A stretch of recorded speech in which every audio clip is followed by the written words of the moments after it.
Hello friends, चलिए कल के मार्केट का एनालिसिस को देख लेते हैं। कल क्या पॉसिबल मूवमेंट हो सकता है मार्केट में। तो उससे पहले कि मैंने जो कल एनालाइज किया था उसका एक रिकैप दे देता हूँ आप लोग को। तो मैंने आपको क्लियरली बोला था, मतलब 4-5 कंडीशन बताए थे, और वो किस किस कंडीशन में वो चीज़ें होती उसके लिए मैंने कंडीशन बताए थे। तो पहला मतलब एक कंडीशन मैंने ये भी बताया था कि अगर निफ्टी खुलता है और इस लाइन को आगे टच करता है 24,287 को, तो मार्केट अपना स्लोली ड्रैग होकर के अपना यहाँ तक चला आएगा 24,150-60 के आसपास मैंने बताया होगा, ये या फिर 24,140 समथिंग। आप देख लीजिएगा एक बार फिर से, अगर मैंने यही शायद कुछ बोला था 24,140-35 का इसके आसपास।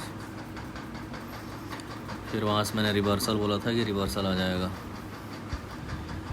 तो मार्केट तो आपका डायरेक्टली गैप डाउन ही खुल गया। अब गैप डाउन खुल गया तो ये लेवल, अगर ये लेवल को डायरेक्टली हिट कर दिया कि ये मार्केट डायरेक्टली गैप डाउन खुला, इसी लेवल को आकर डायरेक्टली हिट कर दिया। और मैंने क्लियरली बोला था कि अगर इस एटलीस्ट इसी लेवल को टच करता है ऊपर से तो बेयरिश हो जाएगा। वो एग्जैक्टली वैसा ही मार्केट बेयरिश हो गया पूरा का पूरा। आप देख सकते हैं कैंडल काफ़ी देर तक रेंज बाउंड रहा और लास्ट में एक फाइनल मूवमेंट दिया CS क्लोजिंग जो हुआ था। तो कंडीशन जैसे सेटिस्फाई करता है, आप पोजीशन उसी के हिसाब से बनाया कीजिए। मैं डेली 4-5-6 कंडीशन बता देता हूँ, उसके हिसाब से ही किसी एक कंडीशन में मार्केट को मूवमेंट देना रहता है। हालांकि कई बार ऐसा भी हो जाता है कि मार्केट कुछ अलग टाइप का मूवमेंट दे देता है, तो होता है एक्चुअली, ऐसी चीज़ें कई बार हो जाती हैं। तो एवब ऑल कल मार्केट का मूवमेंट कैसा हो सकता है उसको एक बार एनालाइज कर लेते हैं। आप यहाँ एक चीज़ देखेंगे, ये 15 मिनट के चार्ट पे ना, कि ये जो एरिया है ना आपका गैप जोन है, ये तो खैर बहुत बड़ा गैप जोन है 24,093 से 24,185। तो इसमें ना एक पॉसिबल चीज़ ये हो सकता है कि मार्केट आपका यहीं कहीं आसपास में खुले, ये हो सकता है। अगर यहाँ आसपास में खुलता है और उसके बाद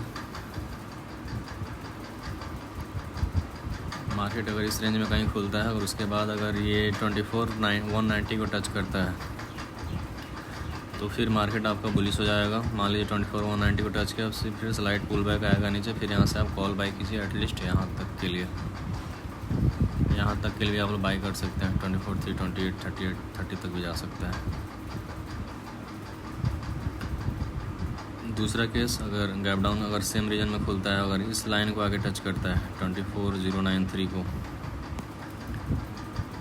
तो फिर इस रेंज में अगर घुस गया मार्केट तब तो बहुत परेशान करेगा। यहाँ कुछ खास आपको अच्छा मोमेंट शायद ही मिले, क्योंकि इसमें आके रेंज बाउंड हो सकता है मार्केट, या फिर गैप डाउन इतना ज़्यादा गैप डाउन खोल दे कि इसी में आकर के कल रेंज बाउंड हो जाए मार्केट पूरा का पूरा, ये भी हो सकता है। तो इसको एक केस मान लीजिए, अगर मान लीजिए गैप डाउन डायरेक्टली इसमें खोल देता है, तो ये मान लीजिए तीसरा केस हो गया। इस रेंज में इधर कहीं खुलता है तो आपको अच्छा मोमेंट मिल सकता है, मतलब कुछ चांसेस मिल सकते हैं। अगर ये यहाँ गया तो यहाँ से रिजेक्शन मिलेगा, फिर आप कॉल बाई कीजिए ऊपर तक के लिए। फिर अगर मान लीजिए इसी रेंज में खुला, यहाँ आया, फिर यहाँ से पुल बैक मिला ऊपर, तो फिर आप पुट बाई कीजिए इस रेंज के अंदर तक के लिए। तो मैंने यहाँ पे 3 कंडीशन बता दिया। एक यहाँ डायरेक्टली अगर अंदर खुल जाता है उसको भी ऐड करके।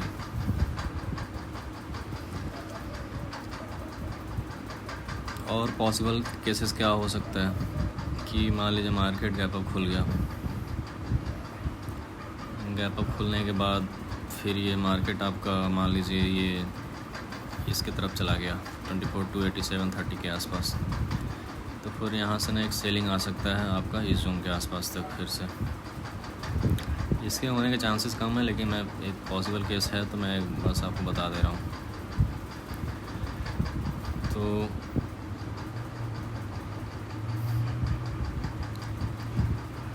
ये आपका चौथा केस हो गया था। अगर मान लीजिए गैप अप हो गया तो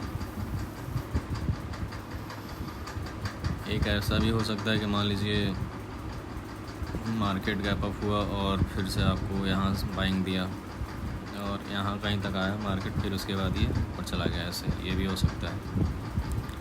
तो इसको पहचानेंगे कैसे कि अगर मान लीजिए मार्केट ऐसे आया, यहाँ गैप अप खुला, फिर यहाँ आया, फिर अगर आके इस लेवल को टच करता है तब ये फिर ऊपर चला जाएगा। ये 5वां केस हो गया आपका। अगर मान लीजिए गैप अप खुला, फिर ये इधर गया, फिर वहाँ से ना सेलिंग आके फिर यहाँ नीचे तक आ सकता है। अगर गैप अप खोलने के बाद भी अगर मार्केट इसको टच करके फिर इधर चला जाता है तो फिर ऊपर ही चला जाएगा, ये भी हो सकता है। तो ये सब पॉसिबल केसेस हैं और सबका कंडीशन अलग अलग है, तो आप कंडीशन के हिसाब से देख लीजिएगा। मोस्ट प्रोबेबली मेरे हिसाब से अगर कुछ गुड न्यूज़ नहीं आता है तो मार्केट इसी रेंज में कहीं खोलना चाहिए और यहाँ से ही मूवमेंट डिसाइड होगा। अगर ये ऊपर यहाँ गया ऐसे, इसको टच किया तो फिर ऊपर, या फिर नीचे टच किया तो फिर वहाँ उधर ही चला जाएगा। सो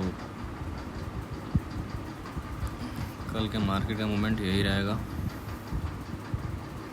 एक चीज़ और ध्यान दीजिएगा कि अगर मान लीजिए मार्केट गैप अप यहाँ मतलब यहीं आसपास खुला, अगर ये लाइन इधर से जाता है ऐसे, इस ऊपर वाली लाइन को टच नहीं करता, फिर आके इसी लाइन को रिटेस्ट कर लेता है जहाँ पे खुला है,